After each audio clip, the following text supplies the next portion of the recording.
Hello നമസ്കാരം. ബാറോസ് എന്ന ചിത്രത്തിൻ്റെ ഒഫീഷ്യൽ OTT അപ്ഡേഷനും സാറ്റലൈറ്റ് അപ്ഡേഷനും ഒപ്പം ചിത്രത്തിൻ്റെ ഒഫീഷ്യൽ റിലീസ് തീയതിയുമാണ് എന്നൊരു വീഡിയോ ഭാഗത്ത്. വീഡിയോയിലേക്ക് വരുമ്പോൾ വീഡിയോ ലൈക്ക് ചെയ്യുക, ചാനൽ സബ്സ്ക്രൈബ് ചെയ്യാൻ വേണ്ടി ശ്രമിക്കുക. മോഹൻലാൽ നായകനായി വരാൻ പോകുന്ന ചിത്രമാണ് ബാറോസ്. എല്ലാ സിനിമാ പ്രേമികളും ഒരേപോലെയാണ് ബാറോസ് എന്ന ചിത്രത്തിൻ്റെ ഓരോ ദിവസത്തെയും ഓരോ അപ്ഡേഷൻ അറിയാൻ വേണ്ടി കാത്തിരിക്കുന്നത്.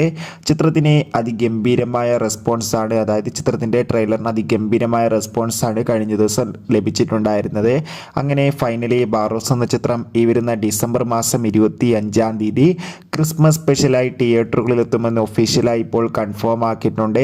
അതോടുകൂടി ചിത്രത്തിൻ്റെ സാറ്റലൈറ്റ് അവകാശങ്ങൾ ഏഷ്യാനെറ്റും OTT അവകാശങ്ങൾ ഡിസ്നി പ്ലസ് ഹോട്ട്സ്റ്റാർ എന്ന OTT പ്ലാറ്റ്ഫോമും സ്വന്തമാക്കിയെന്ന് കൺഫേം ആക്കിയിട്ടുണ്ട്. എന്തായാലും കാത്തിരിക്കാം ചിത്രത്തിൻ്റെ കൂടുതൽ അപ്ഡേഷൻ അറിയാൻ വേണ്ടി. എത്ര പേരാണ് ബാറോസ് എന്ന ചിത്രത്തിൻ്റെ റിലീസിന് വേണ്ടി കാത്തിരിക്കുന്നത്? തീർച്ചയായും കമൻറ്റ് ബോക്സിൽ രേഖപ്പെടുത്തുക. കൂടുതൽ സിനിമാ വാർത്തകൾക്കായി ചാനൽ ഇപ്പോൾ തന്നെ സബ്സ്ക്രൈബ് ചെയ്യുക.